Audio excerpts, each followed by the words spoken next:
Some archetypes whisper, but the devil doesn't. This card arrives with chains, mirrors, and temptation, not to trap you, but to show you what already binds you.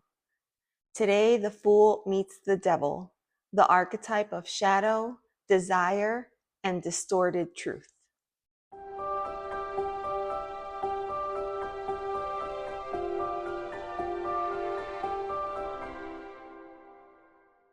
Hey friends, welcome to my channel. If you're new here, I'm Elizabeth and this is the More Intuitive Me.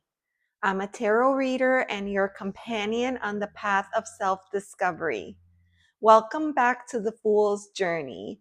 Today the Fool meets the devil and we're called to take a closer look in the mirror.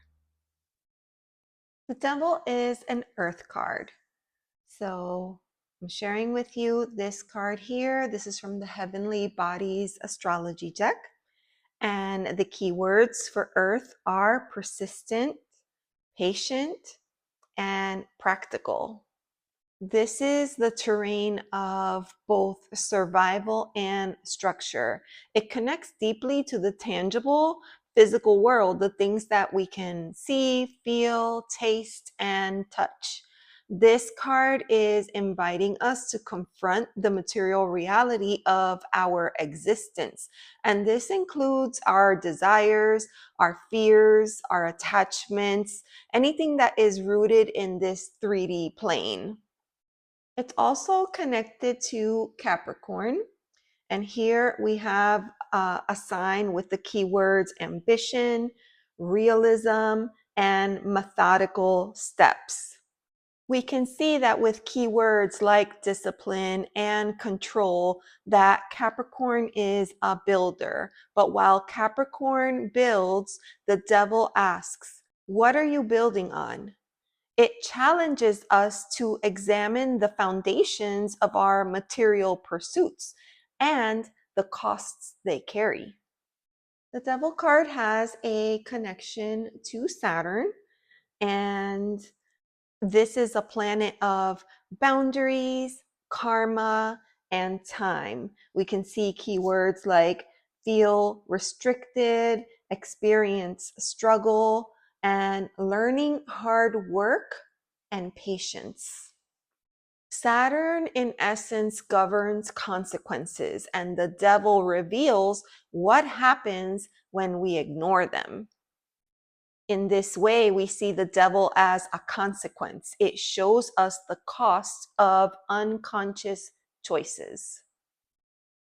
You may remember when we were learning earlier in the series about the Lover's card, the devil also came up. So I wanted to take a moment to bring these cards together and talk a little bit about their connections. Now, these cards share a visual lineage, right? We have the two figures, a central force, and a choice. The Lovers represents that sacred, conscious choice to unite in love, vulnerability, and mutual respect.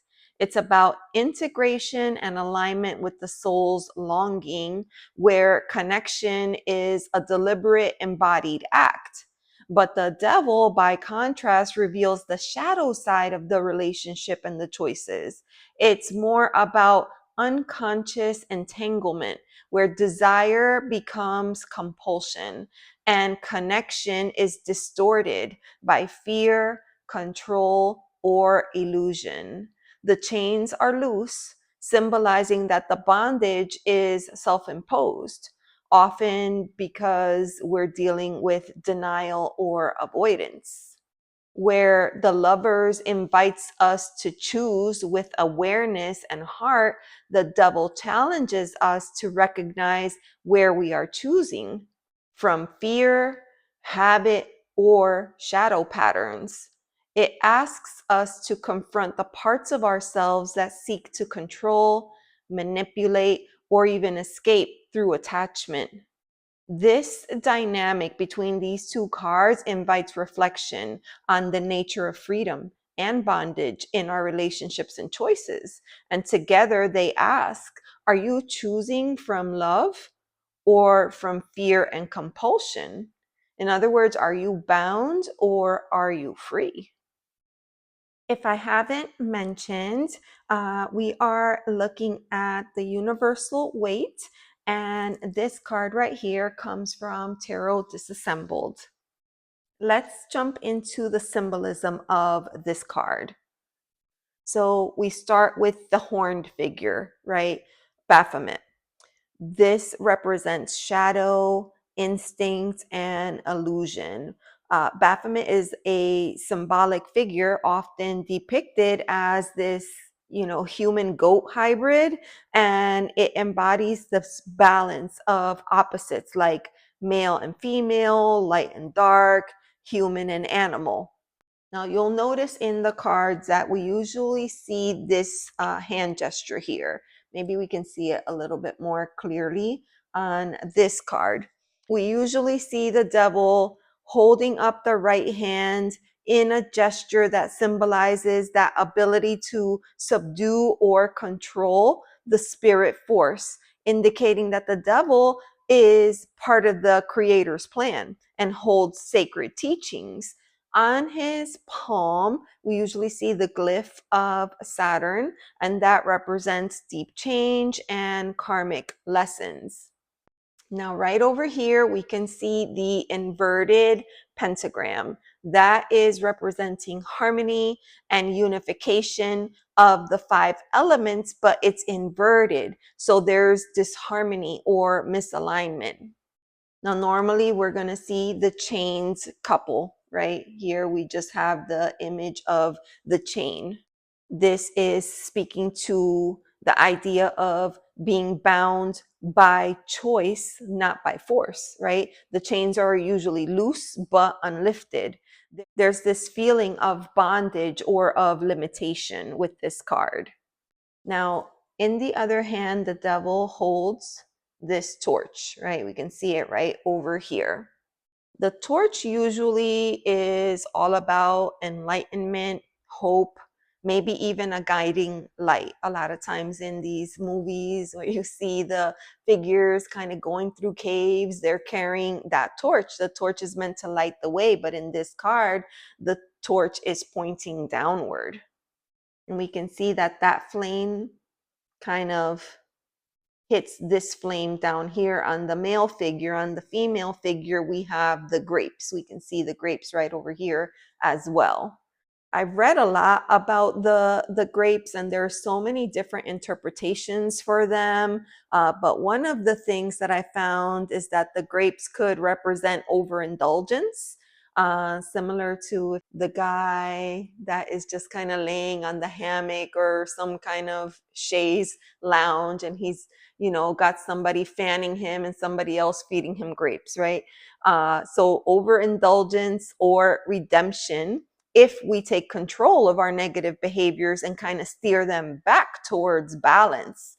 And then, with the fire, we have that idea of lust, of desire, and destruction, but also, that fire energy also brings about transformation. And I think it's important to know the devil doesn't lie. Instead, he lets you lie to yourself. I'll let that sink in. Because I thought that was very profound, right? It's not that the devil is lying to you, it's that he is letting you lie to yourself. Let's talk about the way that this energy shows up in day-to-day life. This could be perhaps staying in a relationship, a job, or even in an identity out of fear. It could also be over identifying with productivity, status, or control, maybe being too rigid. It could also be the idea of avoiding our discomforts by numbing, distracting, or overindulging. This is where we have these themes of perhaps self-soothing with food, sex, drugs, alcohol, shopping, or whatever it is that makes you feel better in these moments. When this energy shows up, it has you believing that you're stuck when the truth is that you're actually afraid to choose. And it could also show up as projecting blame onto something else or someone else instead of claiming our own responsibility. So it can show up in a multitude of different ways. But I think the important thing is that the devil shows up when we're ready to reclaim our power, but we're not yet willing to. Remember what comes after the devil. Let's do some card comparisons. So here we have the Simdala. This card has a keyword or activation, liberation. And I love that. It's almost like this is the invitation of the card. When this card shows up, there's this invitation beneath the bind that we feel to seek liberation. This one is from Tarot of Light, and it's been renamed to the Shadow with the keyword fear. I really like this because a lot of times we see the devil card and we interpret it as readers as perhaps, something that's in our shadow that we need to work on. We all hear this term, like, oh, shadow work. And so I really like to see that on here. The shadow, of course, would be the parts of ourselves that we are rejecting or projecting onto others. And then with fear, we have this, this issue of avoidance or distortion. Now, this is from Vision Quest. And I love this card. We have the keyword torment. And this is that idea of suffering. This card, this image always reminds me of the movie scene from Scarlet Letter, where the priest is harboring this secret. He is the father of the baby, and she is taking all of this blame on herself. And so he goes to the town. There's that center, the pole in the center, and he, in essence, tortures himself there. He feels he's not being punished enough for his choices, and so he takes it upon himself to inflict this pain and this maltreatment of himself. Now this card is from the Gaian, and we have the keyword bindweed. It's interesting because a bindweed is this persistent vine, and it's known because it's a creeping plant, right? It entangles growth, and it symbolizes the slow ways in which a lot of times our habits and illusions and attachments go by unnoticed for such a long time. They wrap around us and bind us in place before we even realize that it is happening. In the context here of the devil card, we have this representation of that subtle creeping nature of bondage, the habits and the patterns that quietly take hold and limit our freedom. Now this one here, this is from my distant past tarot, and I adore this card. They created this card. It also came with like your traditional devil card, but I really love this representation because it's another facet, right? Here we have materialism, this excessive attachment to physical appearance or to external things. I wanted to show it alongside this card here. This is from Tarot of Strange Branches, and you see the image of the devil, and she is just gorging on everything. Both hands are full. She's got a mirror in one hand, a chunk of food in the other hand, a tray of food beside her. And it's like that idea that perhaps maybe hoarding or self-soothing in order to keep us in the situation that we're in. Now, the next card is right over here.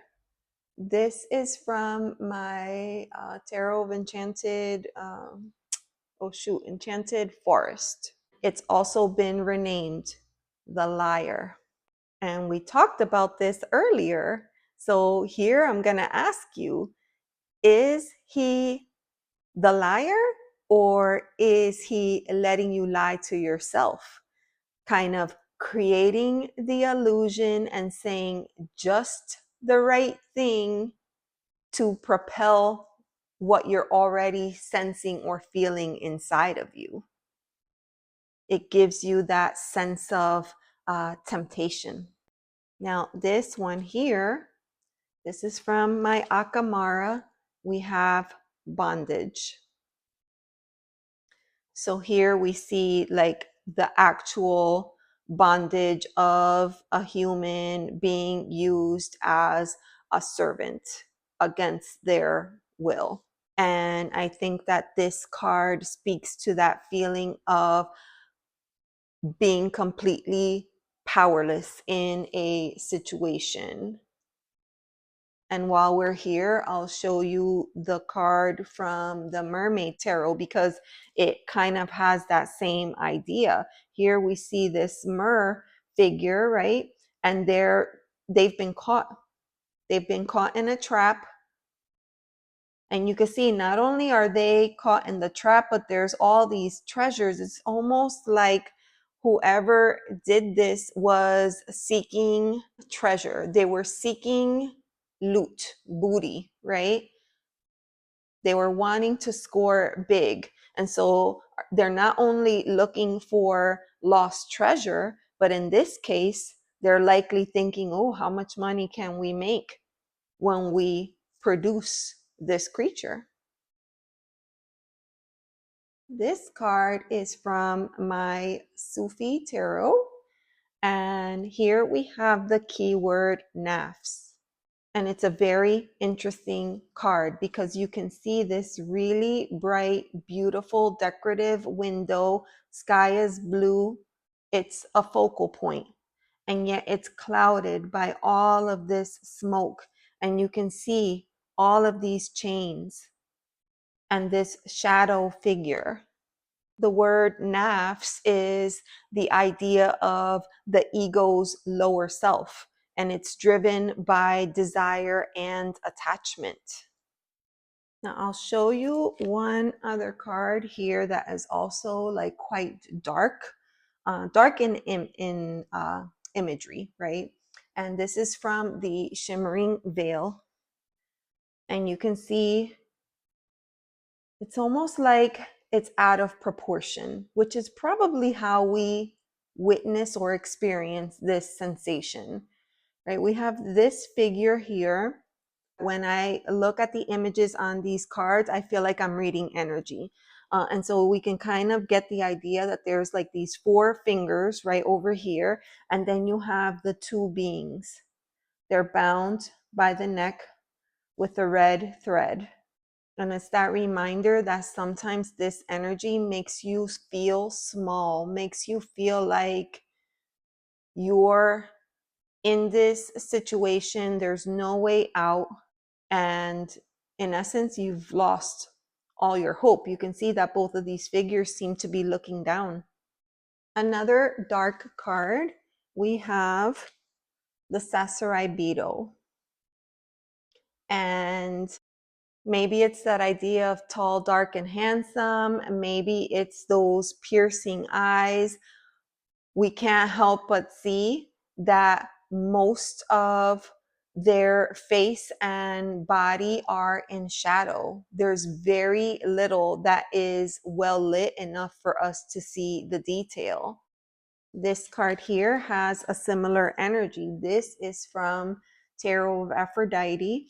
And again, you get, it's almost like this mysterious figure, face in shadow, but just enough, showing just enough to entice or to capture your attention. Now, this card, this is from my Rosebud. And we see the devil in female form. And I feel like this card reads in a completely different way. I love to see this inverted image of the snake. First of all, the snake for me could be about transformation and growth, and this need to shed those old skins, right? The old thoughts and patterns that we are clinging onto. And you can see that the snakes are tangled. And for me, that means that it's not an easy process. And then you have this figure bound everywhere, the ankles, the knees, the mouth, the arms. If you've ever heard that expression, trapped between a rock and a hard place or something like that, then you know, like there's this sharp, jagged cliff here and here. In fact, it reminds me very much of this image here. This is from my naturescapes. So we get that sense of that, jagged cliff. It would be extremely difficult to climb to the summit. In fact, I would say that it would seem impossible. Now, let me take these and I'll show you this card here. This is from my Ember and Aura, and I love this image. So you can see the figure is in a cage. It is locked. Yet, let me bring her up closer. There. We can see that the key is inside with her. She's not getting it. She's blindfolded, and she sits between the legs of this hooded figure. And if you notice, her wings have been taken from her and they hang as an adornment. But at any time, she can get out of there and access her wings and find her personal freedom. The last card that I have is from my Quiet Rebel. And we can see this image here is actually quite interesting and very layered. We have the devil. It's been renamed to the sticky situation. I'm sure we have all found ourselves in a sticky situation at one point or another. So we have this figure here. You can see that this gentleman appears to be horned. They have a beard. This is like, he almost looks like, he looks like a man goat, doesn't he? It's very interesting. And then down here, we can see the crocodile. And I don't know, down here, this leg looks like a foot, but this one looks like a hoof. It's very, very interesting card.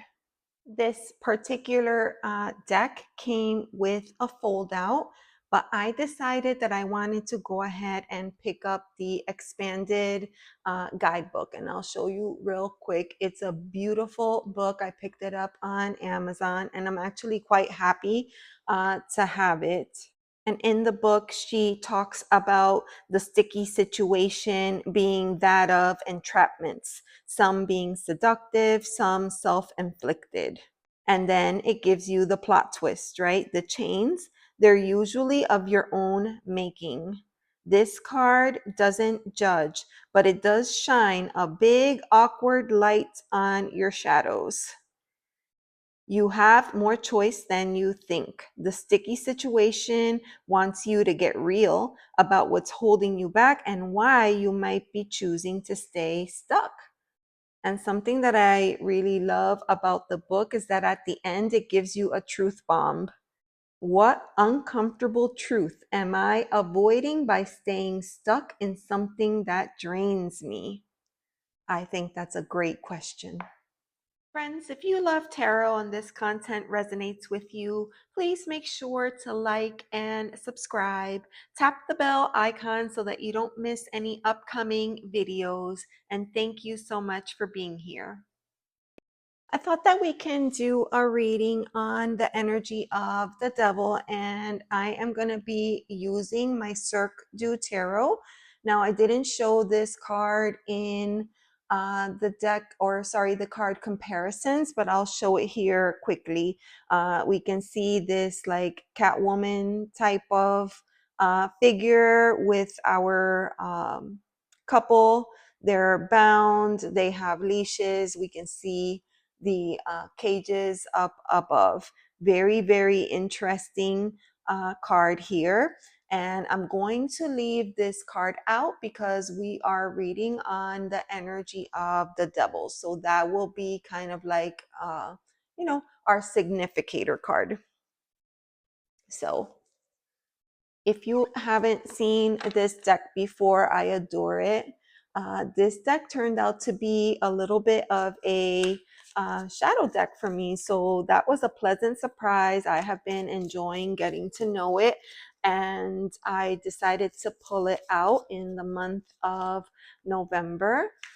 And we're having a great time. So we're going to be pulling 3 cards.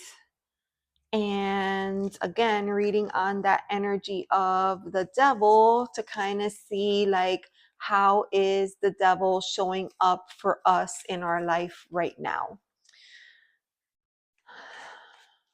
So card number 1.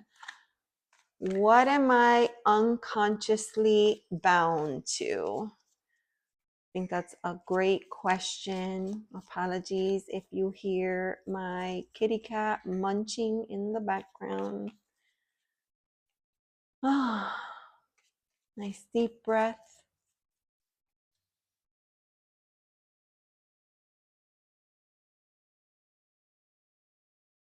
What am I unconsciously bound to?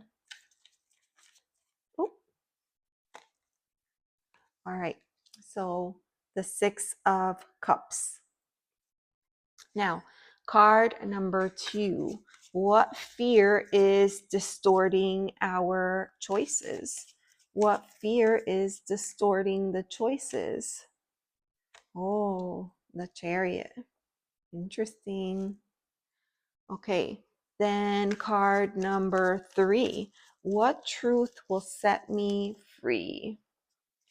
What truth will set me free? Wow, the World. It doesn't surprise me, I swear, like I say this every single time, but I feel like every time I do a reading in this archetype series, it's a powerful card draw every single time. Let's get into it. So card number 1, what am I unconsciously bound to? I feel like that's the key word, right? Unconsciously. What am I unconsciously bound to? In other words, like what habits or attachments have we been overlooking that limit our freedom? We have the 6 of Cups. Typically, this is a card of nostalgia. This is a card of looking back on memories, looking back on the past. Sometimes there's this idea of the invitation to work with the inner child. But I think in the sense of this reading, it could be kind of looking back on what we classify or label as better times, the good old days, right? Remember how it used to be? Remember when we used to, X, Y, and Z? Like that's what I'm getting with this with this energy.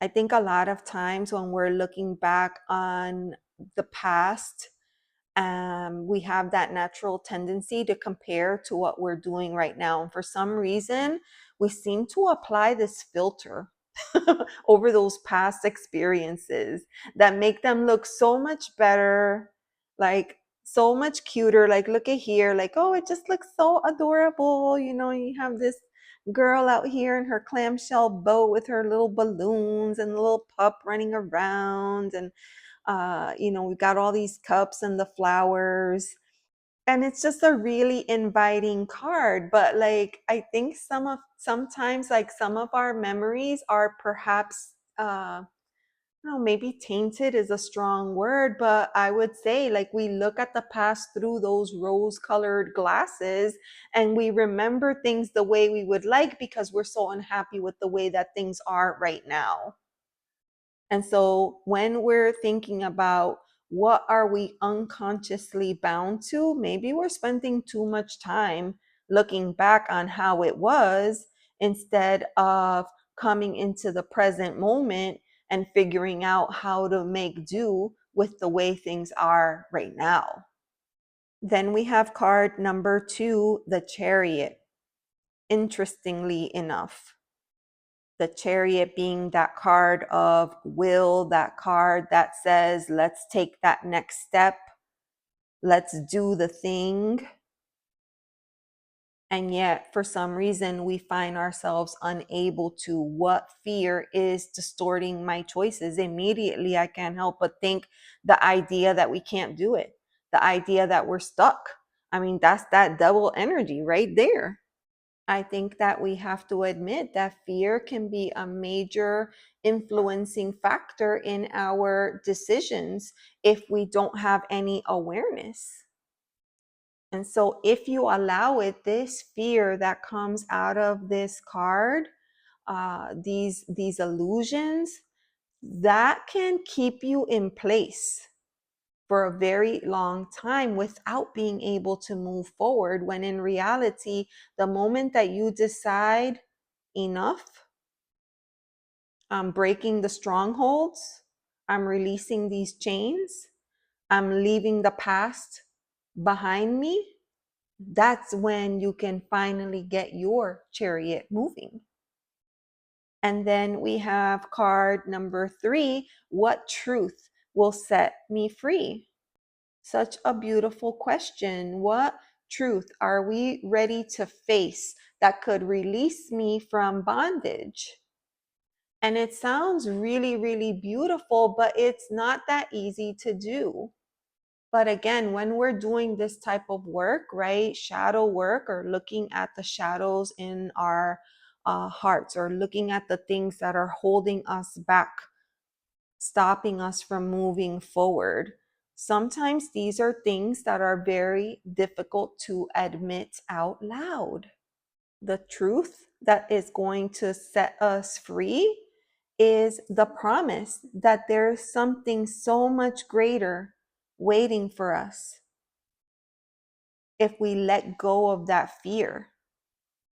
As always, I think it's a very powerful reading. And I mean, we really can't expect anything less because this is the devil energy, and it's one of the trickier energies to maneuver and work through. And so, of course, the message would be big, it would be powerful, and it would highlight something that needs to change. And that's the fact that we need to spend less time looking back, because what that does is it keeps us in our current situation without letting us grow and develop and reach other milestones. We're never going to get to that point. And this looking back doesn't, I know a lot of times this with the Six of Cups, we tend to think of, maybe like inner child or relationships, but this could truly mean anything. It could be looking back on a job that you used to have, looking back on a person that used to be in your life, looking back at a property you used to live at, a place that you used to vacation, the way that things used to be, the way that it was when our kids were younger, the way that it was when before we had commitments and attachments. I mean, it could be so many different things. So you all know, you can look at your own situations and decide for yourself what it is that this reading is wanting to bring to your attention. Just know that we were meant to move this way forward, right? We're not meant to go that way. So if we want to experience the beauty, the transformation, the glow, right? The thunderous applause, in keeping with the theme of this deck. If we want to experience the thunderous applause of this moment, the grand finale, the curtain call, then we need to come back to our present moment. Definitely a reading that invites us to name the bind, face the fear, and reclaim the choice. The devil teaches us that power isn't taken, it's actually surrendered. And fear isn't the enemy, it's the teacher. Liberation will begin with the truth. Next, we meet the Tower. This is the archetype of rupture, revelation, and divine disruption. After the bind comes the break. And we're going to learn what happens when we can't release ourselves on our own. Friends, thank you so much for watching. If this archetype stirred something in you, I'd love to hear your reflections below. Feel free to leave me a comment. And please subscribe to stay connected as we continue unlocking the tarot. Until next time, face the shadow and keep listening.